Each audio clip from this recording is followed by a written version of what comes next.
Okay, here we go.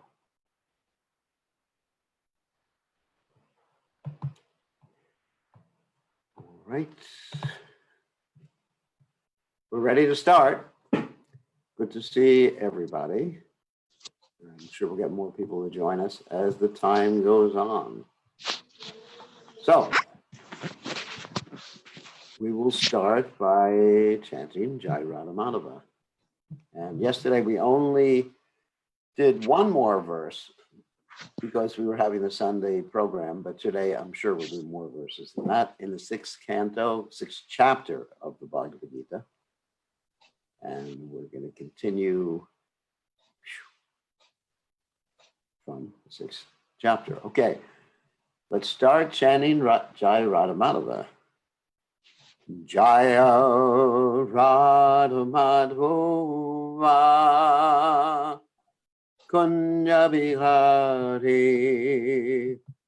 Jaya Radha Madhava Kunya Bihari Gopi Jana Vallabha Giri Baradhari Gopi Jana Vallabha Giri Baradhari Yashodanandana Braja Jana Ranjana Yashodanandana Braja Jana Ranjana Yamuna Tira Vanachari Yamuna Tira Vanachari Jaya Radha Madhava Kunya Bihari Jaya Radha Madhava Kunya Bihari Gopi Jana Vallabha Giri Baradhari Gopi Jana Vallabha Giri Baradhari Yashodanandana Braja Janaranjana Yashodanandana Braja Janaranjana Yamuna Tira Vanachari Yamuna Tira Vanachari Jaya Radha Madhava Kunya Bihari Jaya Radha Madhava Kunya Bihari Jai Om Vishnupad Paramahamsa Paravatikacharya Osatara Satashi Shimad His Divine Grace Abhaya Charananda Bhaktivedanta Goswami Srila Prabhupada Ki Jai ISKCON Founder Acharya Srila Prabhupada Ki Jai Anantakoti Vaishnava Vrinda Ki Jai Namacharya Srila Haridas Thakur Ki Jai Prem Se Kaho Shri Krishna Chaitanya Prabhu Nityananda Shidwai Gadadha Shivasri Gaur Bhakta Vrinda Ki Jai Shri Shri Radhakrishna Gopi Gopala Sayam Kun Radhakunda Giri Govardhan Ki Jai Vrindavanam Ki Jai Mathuram Ki Jai Jagannath Swami Ki Jai Yamuna Ki Jai Shrimati Lasi Devi Ki Jai Samveda Bhakta Vrinda Ki Jai Gaur Premananda Hari Hari Bol. All glory is the assembled devotees, all glory is the assembled devotees, all glory is the assembled devotees. All glory is to Shri Guru and Gauranga Srila Prabhupada Ki Jai. Om Vishnu Padaya Krishna Prasthaya Bhutale Srimad Bhaktivedanta Swami Namani Namaste Saraswati Devi Gauravani Pacharani Nivashesha Sunyavadi Paschatri Shatari So Om Gana Timidanda Shah Gananjana Shalakaya Chakshur Unmeritam Yena Tasmai Shri Gurave Namaha. So we offer our respectful obeisances under the lotus feet of His Divine Grace, A.C. Bhaktivedanta Swami Srila Prabhupada, who so kindly opened our eyes with a torchlight of knowledge while we were blinded in the darkness of ignorance. So we are going to continue with Srila Prabhupada's Bhagavad Gita. And by hearing from Prabhupada, reading this Bhagavad Gita, we are directly hearing from Prabhupada, and we are associating with His Divine Grace, Srila Prabhupada. We are so fortunate. So here we go. Now, let's clear that up. All right. So as I mentioned before, we are reading from the 6th chapter, and text 18 is the next text. Yesterday we just did text 16 again and 17 because it was the time of the Sunday program, so we got caught up in explaining the same things that we had explained before the previous night to all of you. So let's start with text 18 in the 6th chapter. Yadavani yatham chitam atmanyeva vatishtate nispriya sarva kamebhyo yukta ityuchyate tada. So the synonyms are yada, when, viniyatam, particularly disciplined, chitam, the mind and its activities, atmani, in the transcendence, eva, certainly,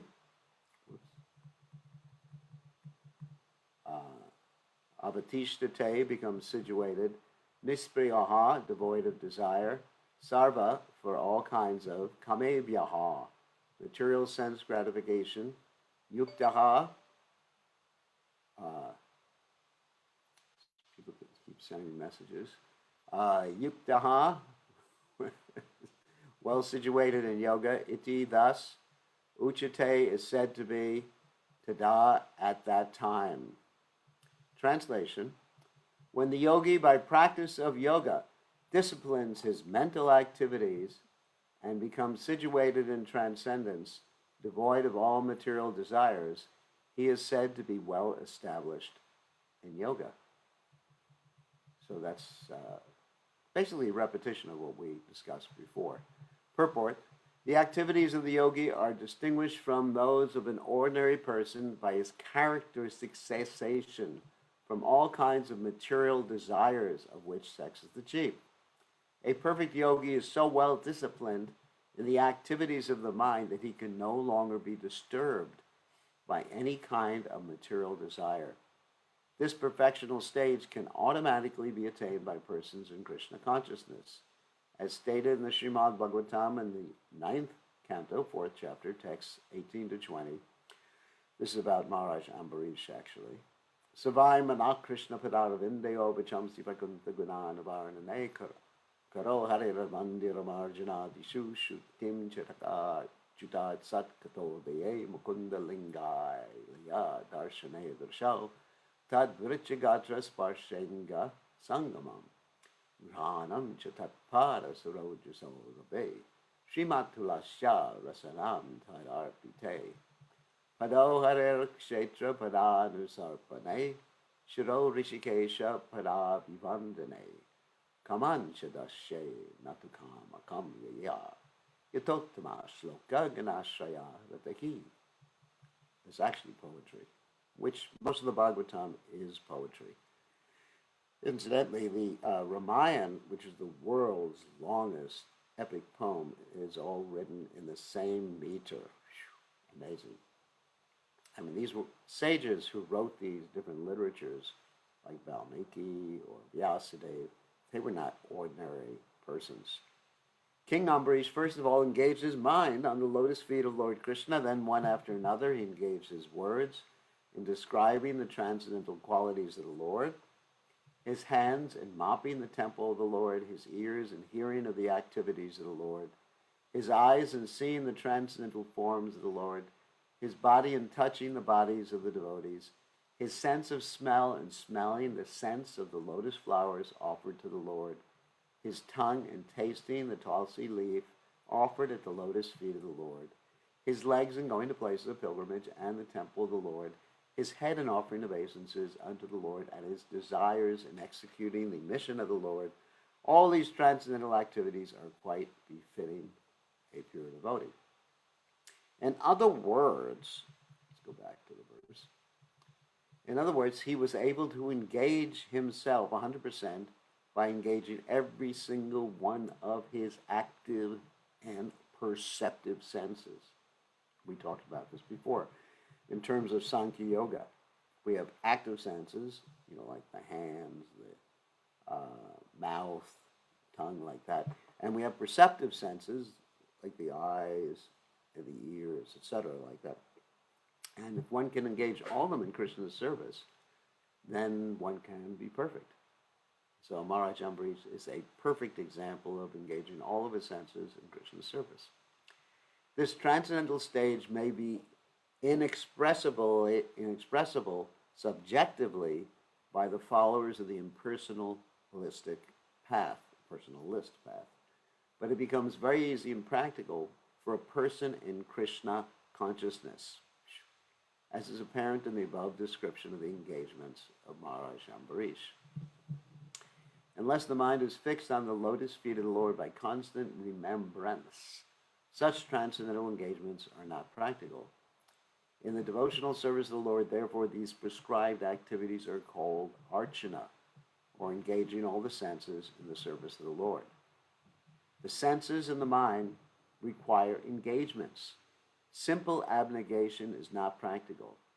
Therefore, for people in general, especially those who are not in the renounced order of life, transcendental engagement of the senses and the mind, as described above, is the perfect process for transcendental achievement, which is called yukta in the Bhagavad Gita. Now, I think it's important to talk about two paths right now, or two tracks, as Srila Prabhupada mentioned. Just like a train has two tracks.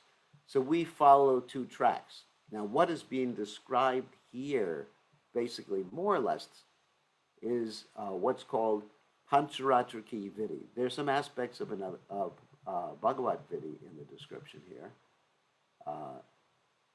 Let's see. Obviously he spoke about Krishna, so that's Bhagavad Vidi. So let me describe the difference.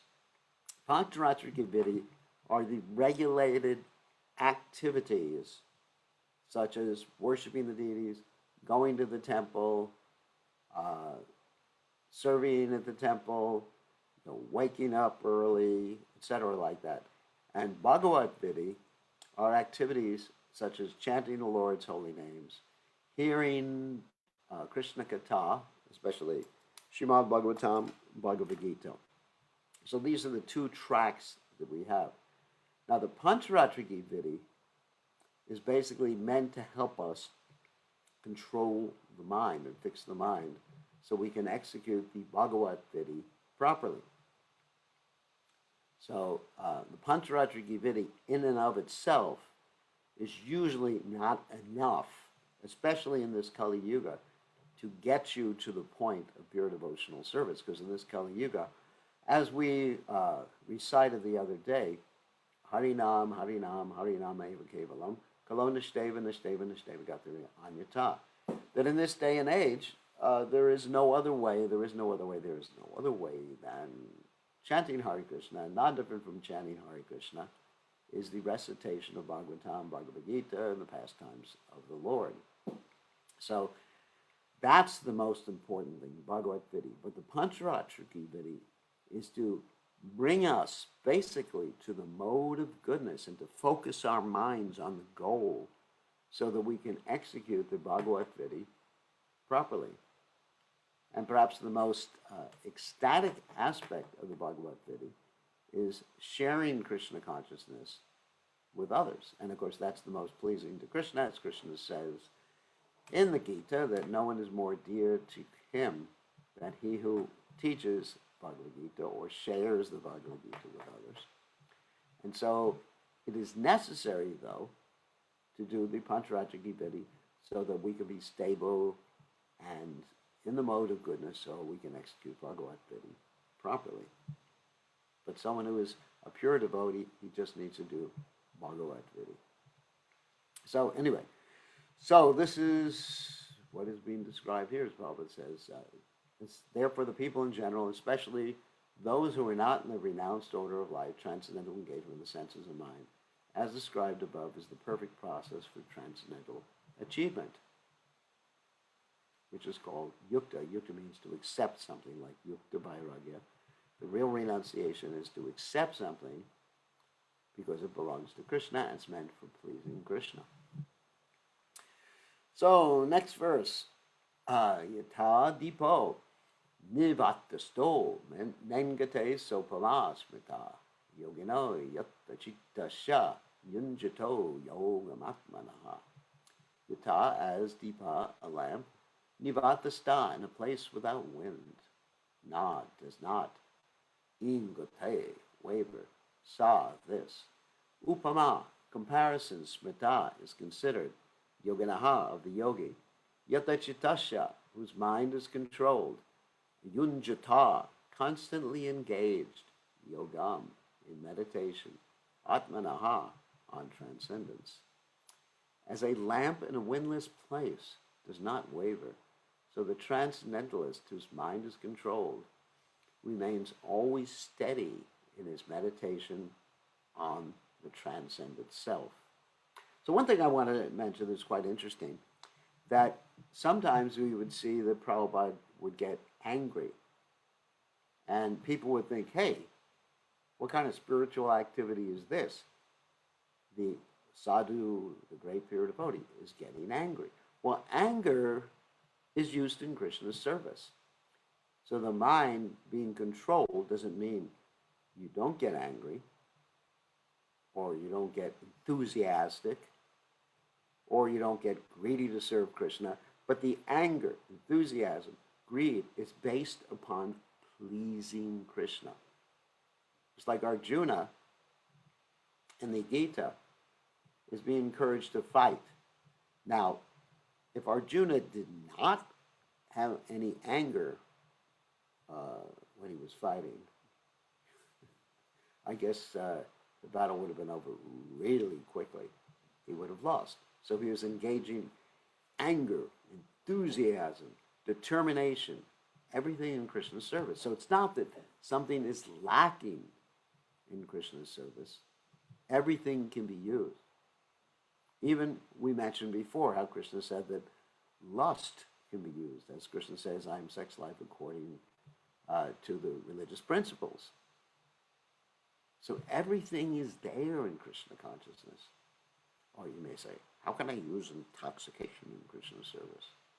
Well, you can get intoxicated on chanting the Lord's holy names and dancing in ecstasy.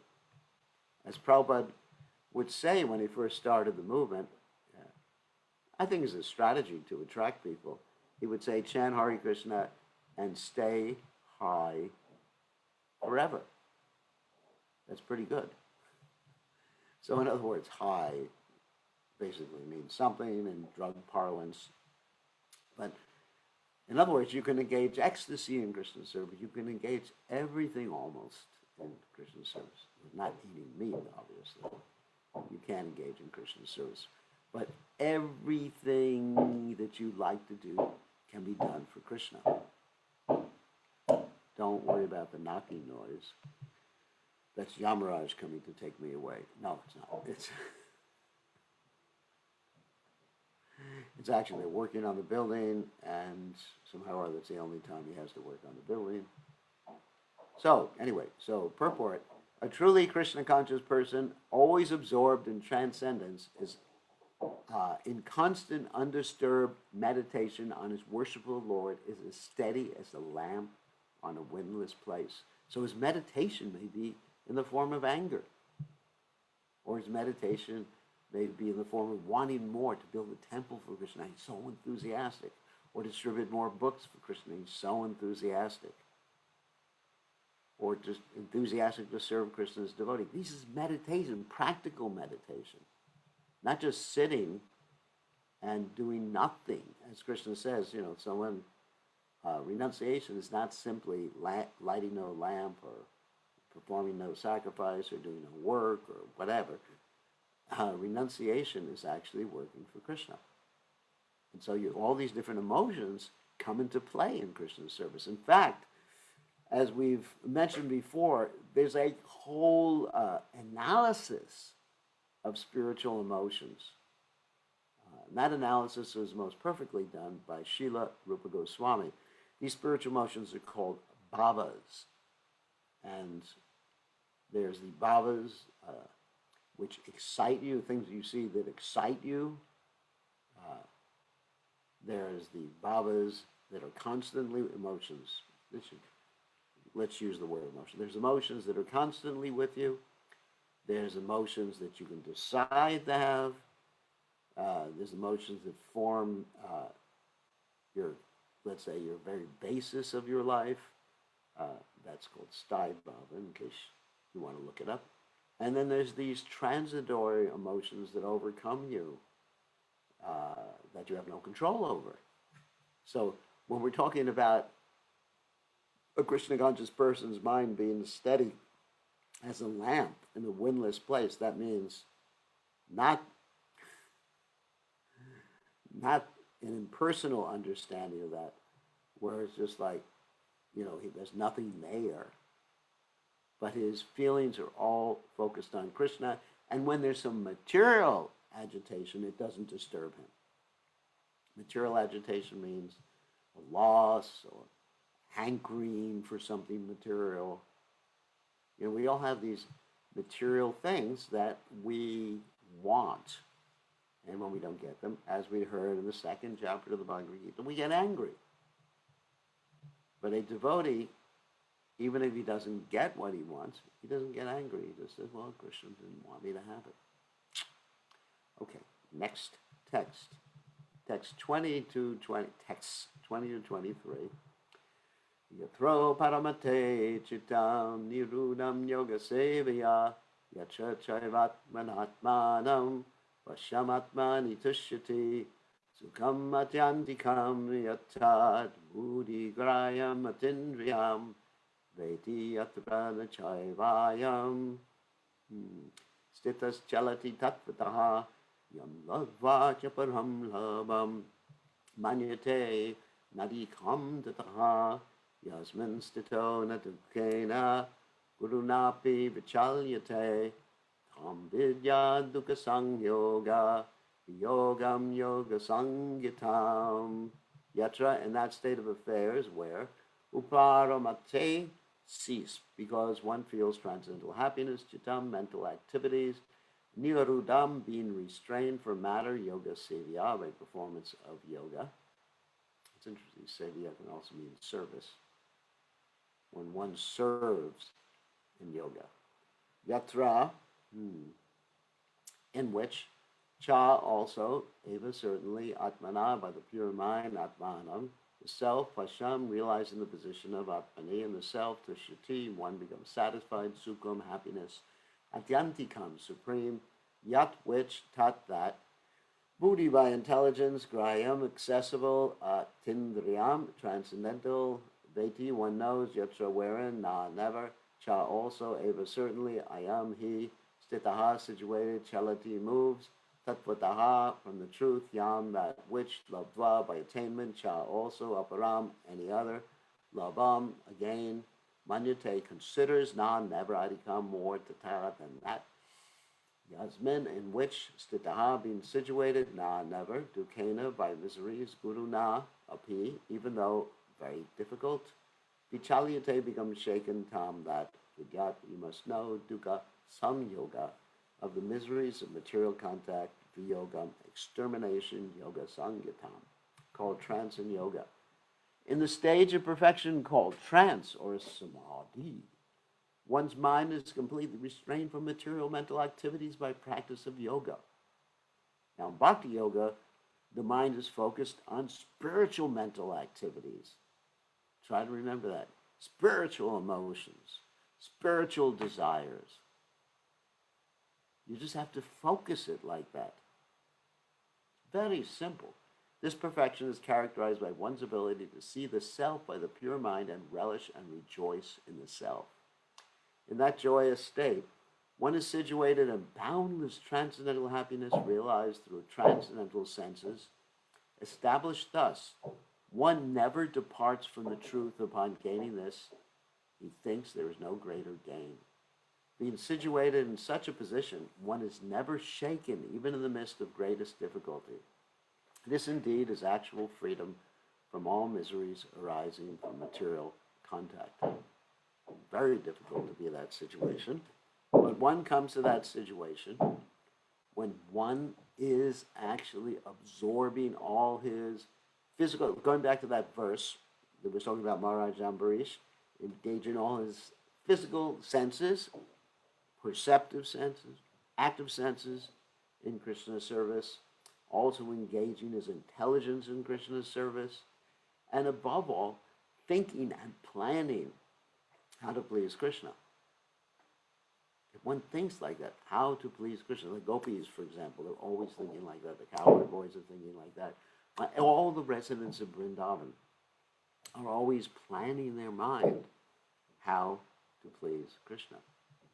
So Prabhupada explains, by practice of yoga, one becomes gradually detached from material concepts. This is the primary characteristic of the yoga principle.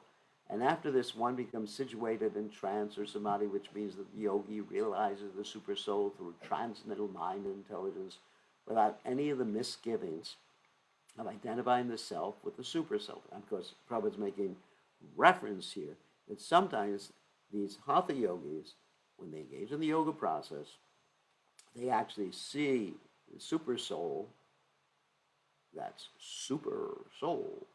They see that's the Paramatma in their heart, and they think, hey, that's me. I got 4 hands, and I'm really adorable here. That's not the point, because accompanying the super soul is the individual soul. But sometimes they confuse themselves with the super soul, and they think they're God. And yoga practice is more or less based on the principles of the Patanjali system. Some unauthorized commentators try to identify the individual soul with the super soul, and the manas means one, thinking everything is one, think this to be liberation. But they do not understand the real purpose of the Patanjali system of yoga. There is an acceptance of transcendental pleasure in the Patanjali system, but the manas do not accept this transcendental pleasure out of fear of jeopardizing the theory of oneness. The duality of knowledge and knower is not accepted by the non-dualist. Non-dualist means the monist. It's another way of saying monist. Non-dual. There's not two. It's only one. We are God. You're God. I'm God. We're all God. Thank God. So, but in this verse, transcendental pleasure realized through transcendental sense is accepted. And this is corroborated. For those who don't know what that means, that is confirmed by Patanjali Muni, the famous exponent of the yoga system. The great sage declares in his Yoga Sutras 334, Pushartha Shunyanam Gunanam Pratipasada Kaivalyam Swarupa Pratishtava Titi Shakti. And what he's saying is this Chitta Shakti, or internal potency, is transcendental. Purushartha means material religiosity, economic development, sense gratification, and at the end, the attempt to become one with the Supreme. This oneness with the Supreme is called Kaivalya by the Manas. But according to Patanjali, this Kaivalyam is an internal or transcendental potency by which the living entity becomes aware of his constitutional position.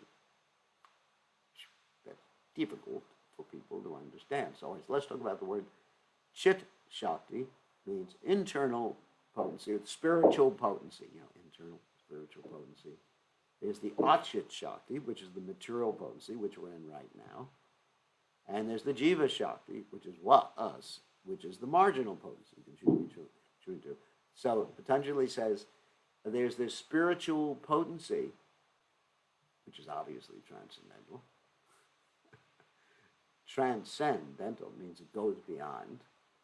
Purushartha, it goes to achieve it, one has to go beyond the 4 Purusharthas. Purushartha means the 4 goals, arthas, of goals of human life.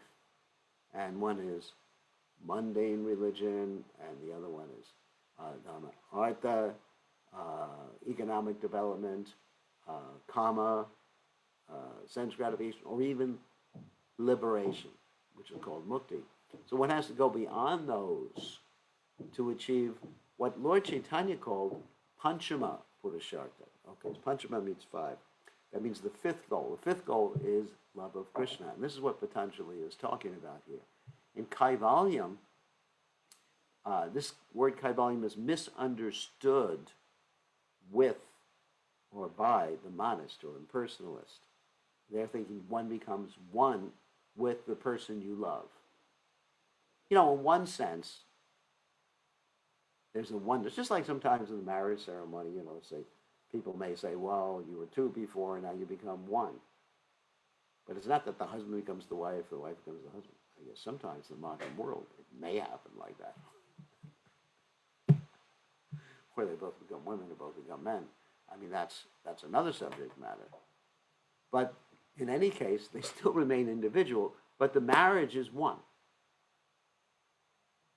You know, they're joined together in marriage, but they're still 2 people.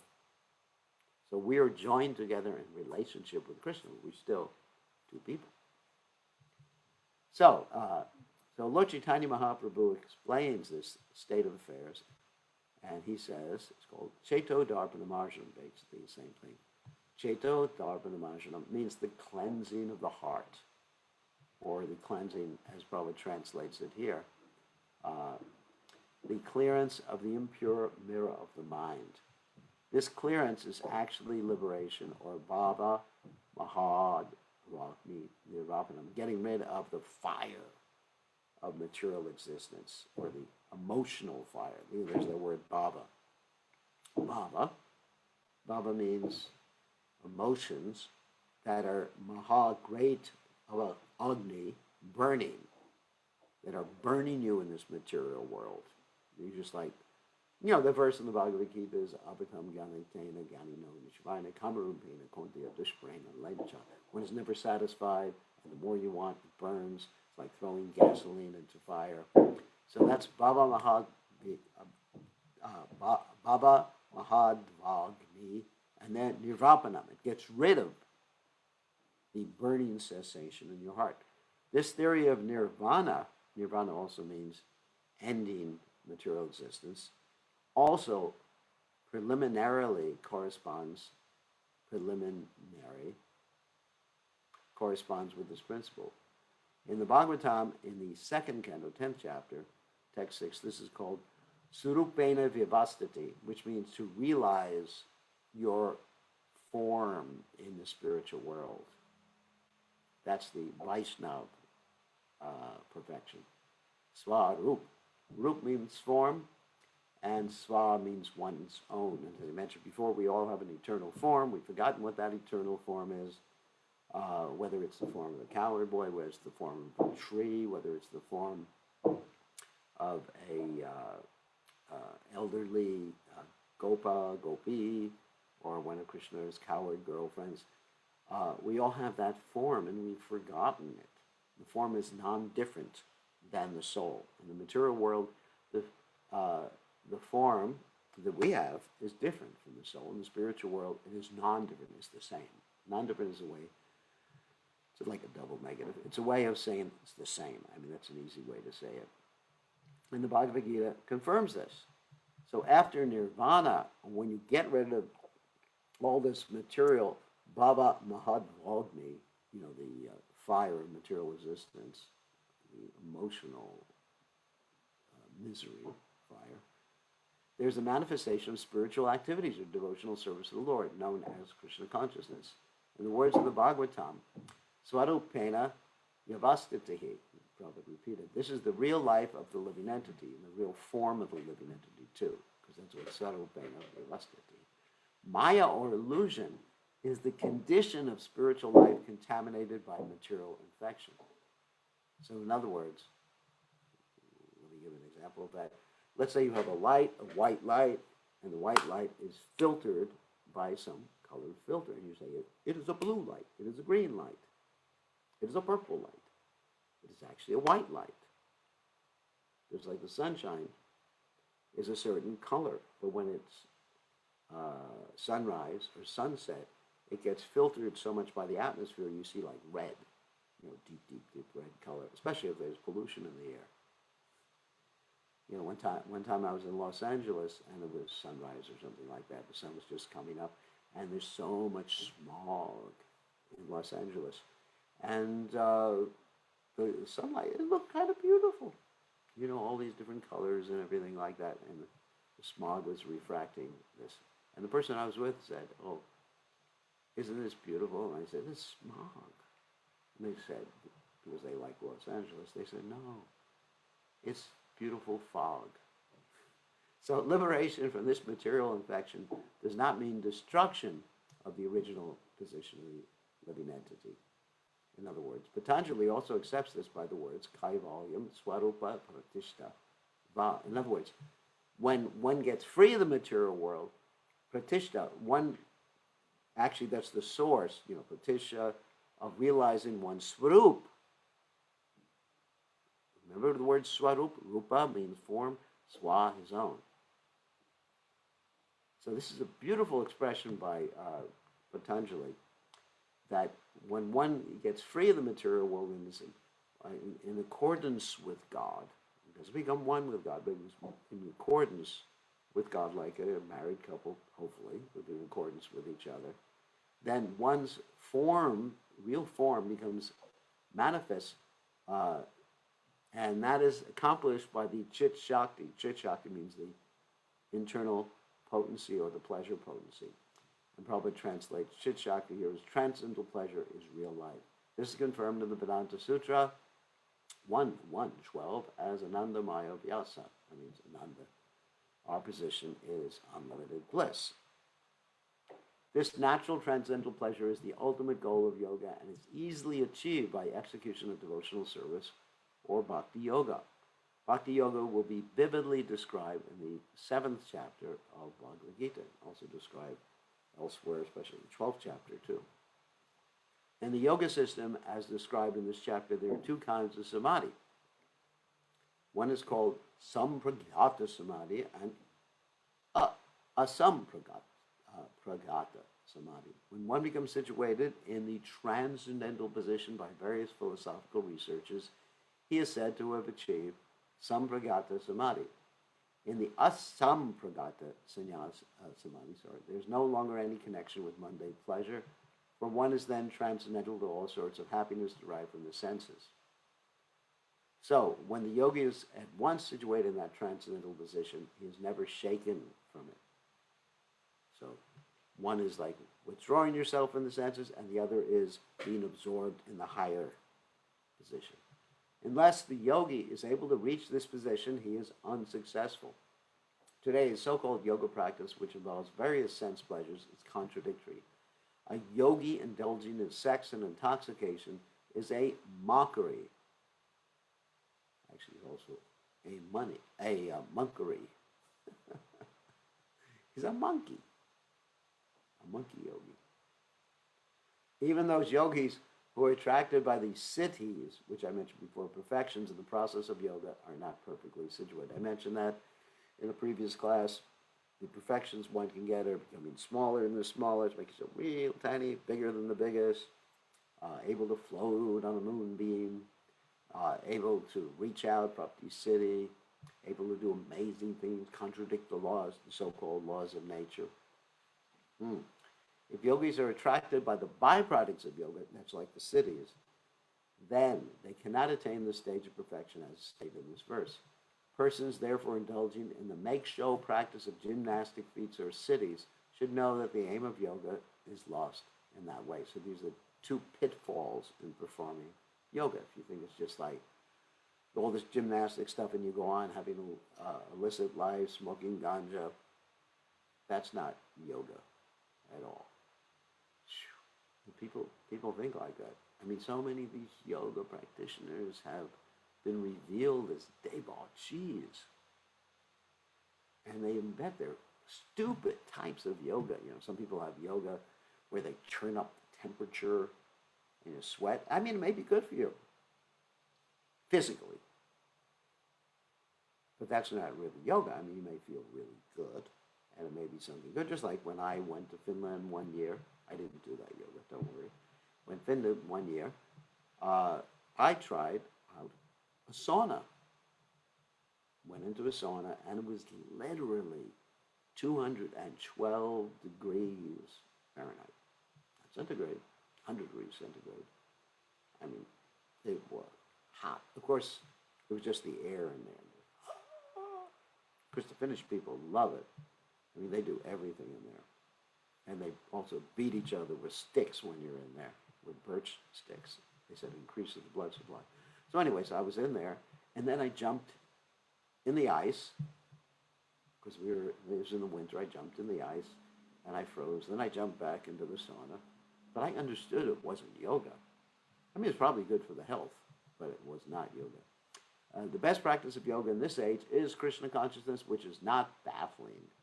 A Krishna conscious person is so happy in his occupation that he does not aspire after any other happiness.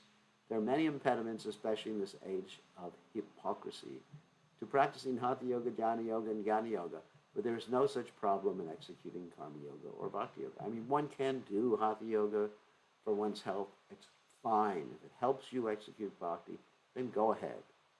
Or Jnana, meditational, go ahead.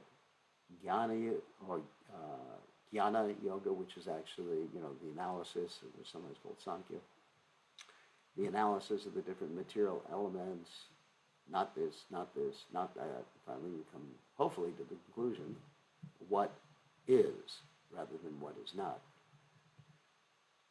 But there's no such problem in executing Karma Yoga or Bhakti Yoga. Karma Yoga means worshiping, work for Krishna, and Bhakti Yoga means working for Krishna with love. So if you just do Karma Yoga without the Bhakti aspect, eventually the Bhakti will come. But Bhakti Yoga does include Karma Yoga automatically. As long as the material body exists, one has to meet the demands of the body, namely eating, sleeping, defending, and mating. But a person who is in pure Bhakti Yoga or Krishna consciousness does not arouse the senses while meeting the demands of the body. We mentioned this before. Everybody has certain needs. Let's use the word needs instead of the demands word here. So we have needs: air, food, light, recreation, friendship, independence, that's all, autonomy, understanding. And then ultimately, we have a need for self-realization, a need to understand our spiritual nature. So all these needs are there. Of course, ultimately, it should all be based on reaching the pinnacle, which is self-realization or Krishna consciousness. But as we're meeting the demands of the senses and of the body, we should understand not to do too much. We talked about this a lot last night. A lot. Whatever you need, you decide what you need. I'm not going to criticize you for it, unless you go crazy. And then just go on chanting, and this way you'll be steady. Rather, he accepts the bare necessities of life, which are different from for everybody. What I consider the bare necessities may be more than what other people consider the bare necessity, or maybe less. Everybody has their quota. Whatever you need, use it. Making the best use of a bad bargain, enjoy transcendental happiness and Krishna consciousness. He is callous towards incidental occurrences such as accidents, disease, scarcity, or even death of a most dear relative. But he is always alert to execute his duties in Krishna consciousness or Bhakti Yoga. So, I mean, callous doesn't mean that, he's completely like a stone. But he goes on in spite of all these occurrences. There's an interesting verse in the Bhagavatam. Tatena kampam sushamikshamana bunjani bhavna kritam vipakam ridvad purve ridadam namaste jiveta yo mukti kadesa dayavak. He goes on tolerating these different things, understanding these things are part of basically what his karma used to be. Not karma anymore for a devotee, but it's like Krishna reminding him of his karma. He's getting a lot less than he should be getting. And then he goes on serving Krishna with his heart, his body, his mind, and his words. Anyway, And of course, if another devotee has trouble, then he's not callous towards that. He actually goes to help the other devotees. He goes to help people. Callousness should not be taken to an extreme. If someone who's completely callous is probably a psychopath or a sociopath.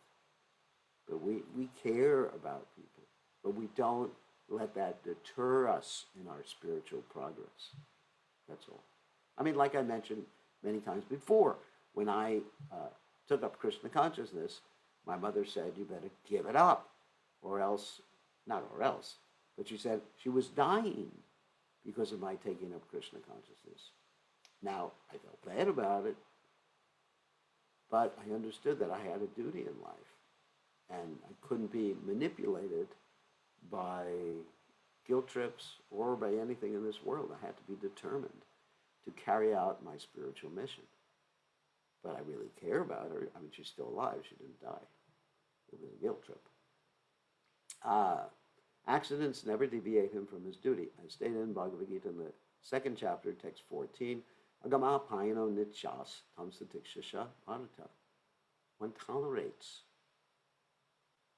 We have so many things we have to tolerate.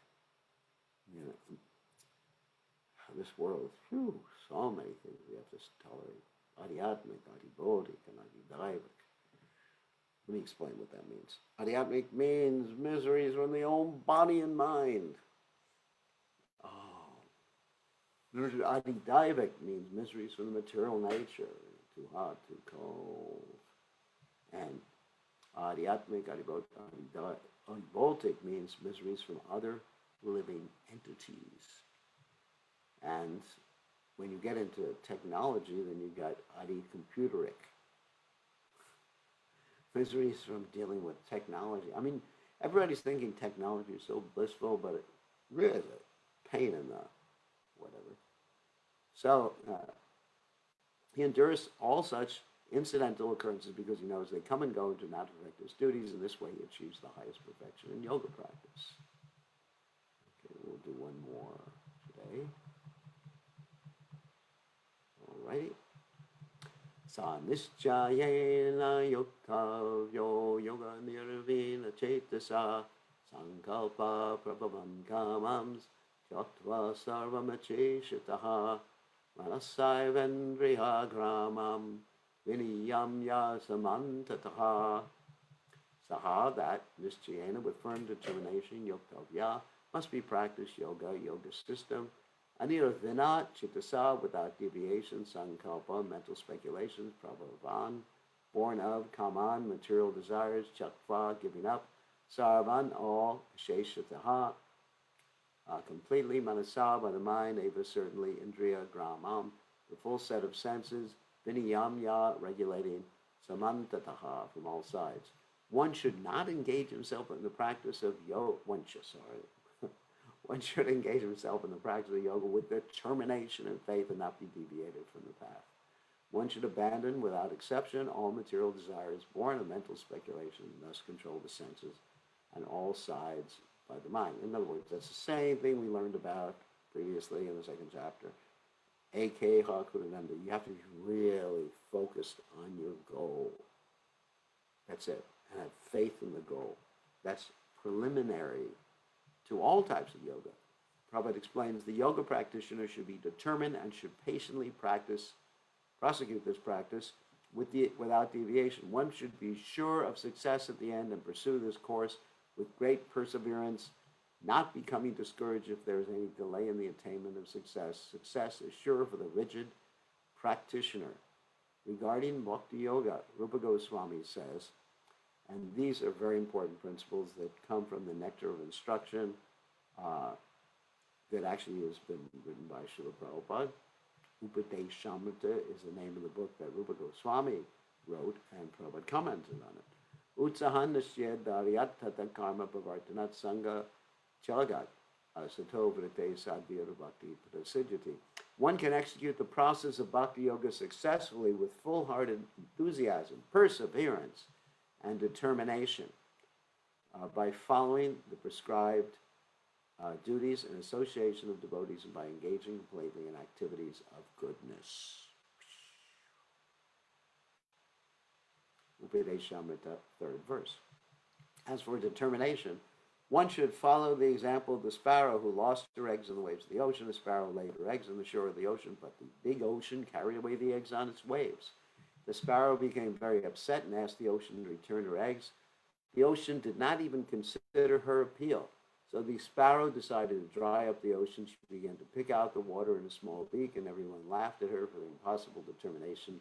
The news of her activity spread, and at last Garuda, a gigantic bird carrier of Lord Vishnu, heard it. He became compassionate toward his small sister bird, and so he came to see the sparrow.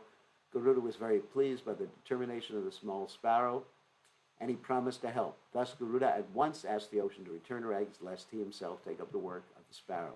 The ocean was frightened at this and returned the eggs. Thus the sparrow became happy by the grace of Garuda. Similarly, the practice of yoga, especially bhakti yoga in Krishna consciousness, may appear to be a very difficult job.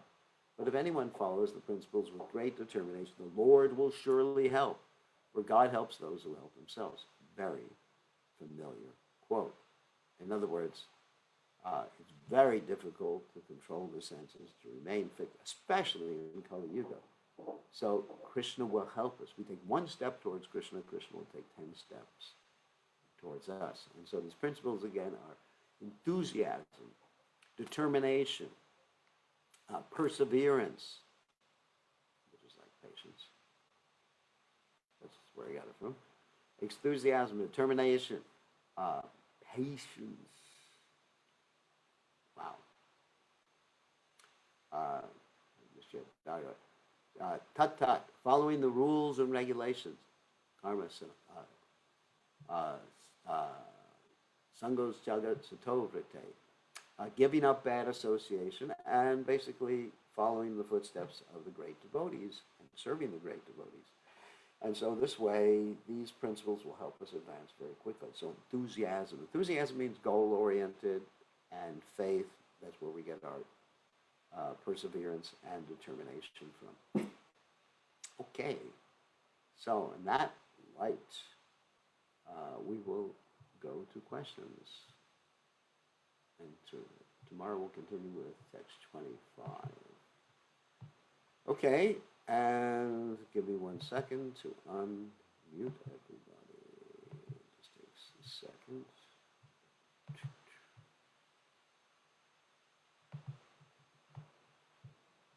All right, you are now officially allowed to unmute yourselves. Does anyone have a question?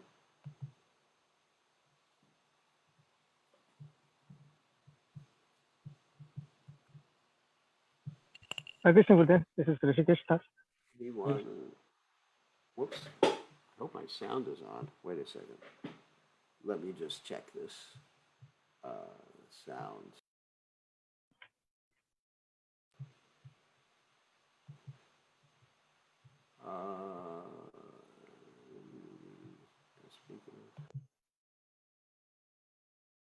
Yes, my sound is on. Okay, so who has a question? No one. Hare Krishna Gurudev, this is Rishikesh. Oh, Rishikesh. Gurudev, I have a question about Dhinadapi Na Vichilete, you know, that verse from Bhagavad Gita which you just discussed. Which verse are you talking about?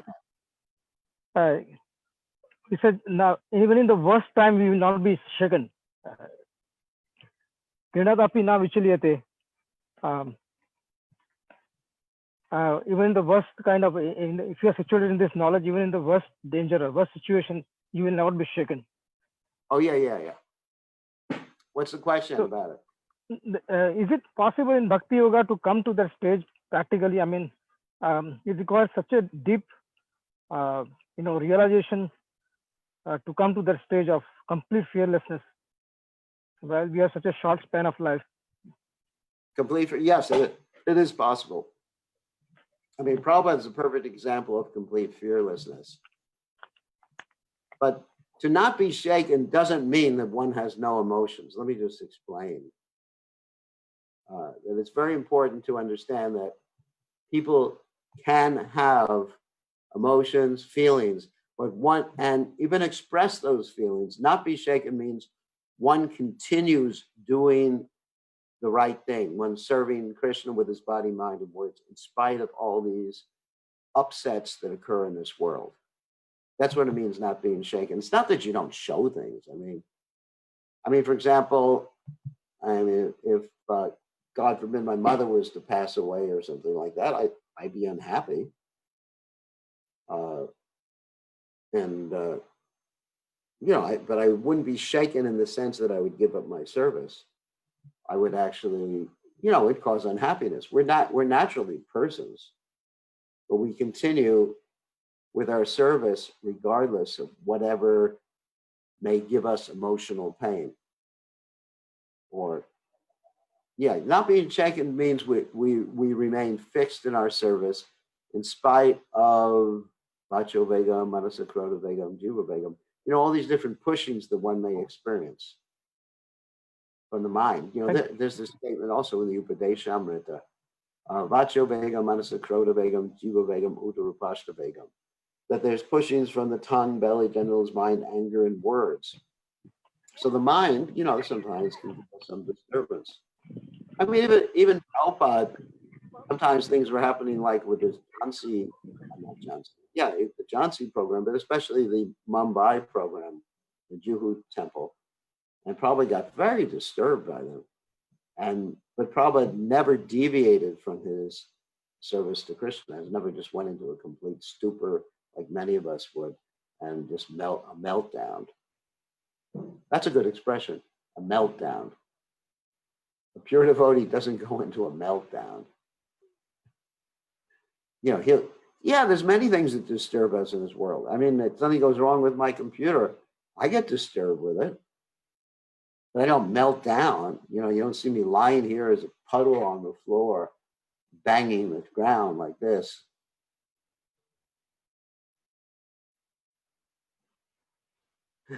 Or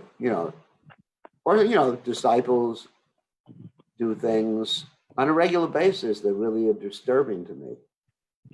And not all disciples, only 50%. So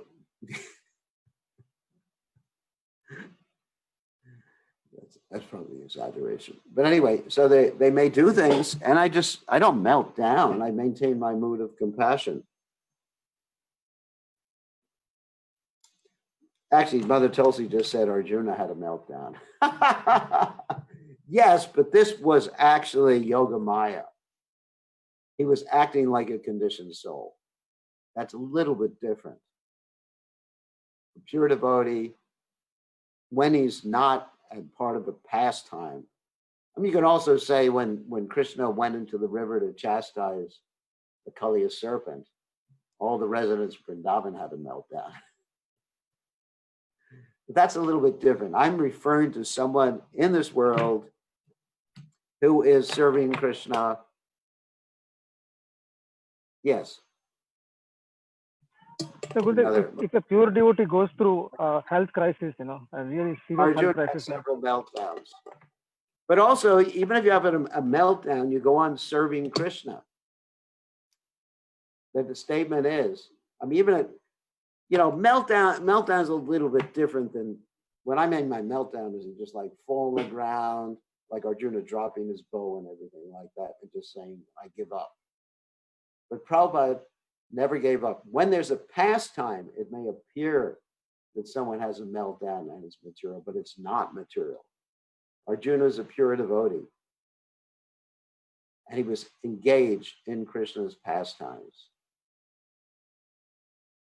And so a pure devotee, according to this Bhagavad Gita verse, a pure devotee serves Krishna, tatena kampam, susham ikshamanam, bunjanavatma, kritam vipakam, rit vagba purvir, vidadam namaste, jiveta yo mukti vade sadayabhak.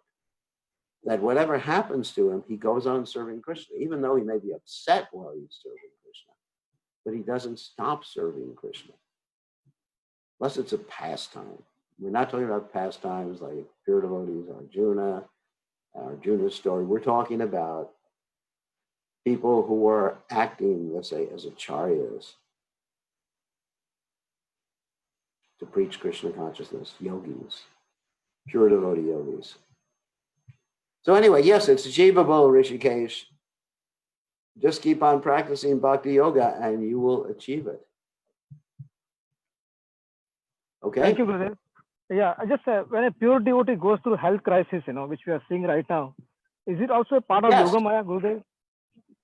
What's that?